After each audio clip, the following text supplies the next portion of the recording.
So when I was diagnosed with breast cancer, of course, I consulted with the doctor, and he suggested surgery and radiation, chemotherapy, and all the mainstream medical treatments.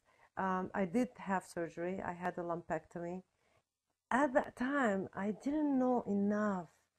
So I made that decision of doing radiation out of fear, and I did do 33 sessions of radiation.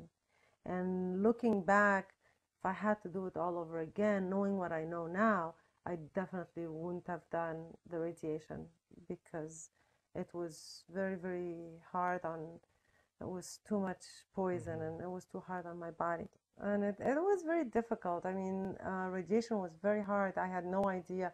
I mean, the doctor told me, oh, some people feel this way and some people have reaction this way. Some get lack of energy. Well, that's just putting it very mildly. I literally became a vegetable. I mean, for a month and a half, I just couldn't function. I went to the oncologist, and that was the second round, and he suggested the chemotherapy and the tamoxifen for 5 years. And I was like, oh my God, I can't do this for 5 years. There's got to be a better way. And I've decided, no, I'm going to let food be my medicine.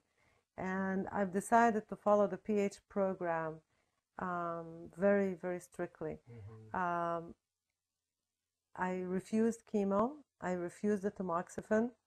And you mentioned a side effect of tamoxifen being, what did you say? Yes, my oncologist was telling me that he needs me to take tamoxifen for 5 years, and I had read that two of the side effects of tamoxifen is cancer of the uterus and blood clots.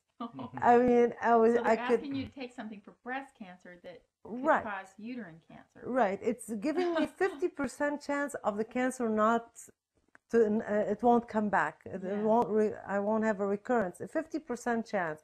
But he's also giving me a higher risk of a blood clot, which could kill me, and a cancer of the uterus. Wow. So I told my oncologist, I don't want to get cancer of the uterus. He said, well, are you planning on having any more children?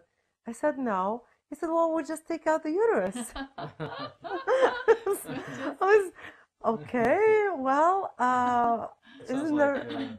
some of the voluntary mastectomies that people are getting. It sounds a little ridiculous. It does. It's like, well, are you using your toes, your little toe? Well, let's just cut it out.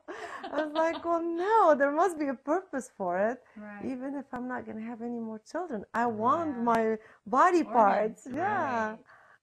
So Wow. that's when I realized this is not for me.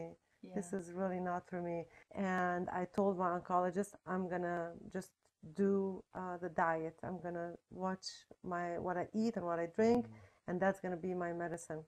And he told me, you can eat and drink anything. Food has nothing to do with cancer.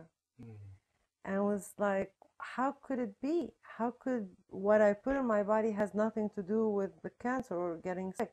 And I asked him that. I said, what did I do to cause the cancer in my body? What can I do now to make sure that it doesn't happen again? He said, we don't know. We don't know. We don't know what caused the cancer, and we cannot tell you what you can do so that it doesn't come back. I've decided this is a much easier way to go than chemotherapy and tamoxifen, no side effects. I feel better than I've ever felt in my life. I have more energy. I'm happy. My relationships are great. This is what life is about. So how many years has it been since you finished your radiation therapy? In a couple of months, I will be 5 years. All right. Oh. Couple months, April 30th, I will be 5 years. And you haven't had any symptoms? None. Any reoccurrences or any None. indications of any health challenges? None. Wow. None. I don't take any medicine. I don't take any medication. I follow the program very closely. I drink my drinks, my greens, 5-6 liters a day. I all my tests, all my blood tests, everything is perfect. Um, no cancer. I'm cancer free. Yeah. So, of all the things that you're doing, for those who are listening to this, what is probably the most important thing that you would say that you're doing that's made a difference in the quality of your life? I would say drinking the greens. Drinking the greens. Yes. Well, Wow. congratulations. Yeah. Well, thank you, Dr. Young. Thank you, Shelley. Great need to celebrate. That's Really, I wonderful. mean, Yeah. I owe it all to you.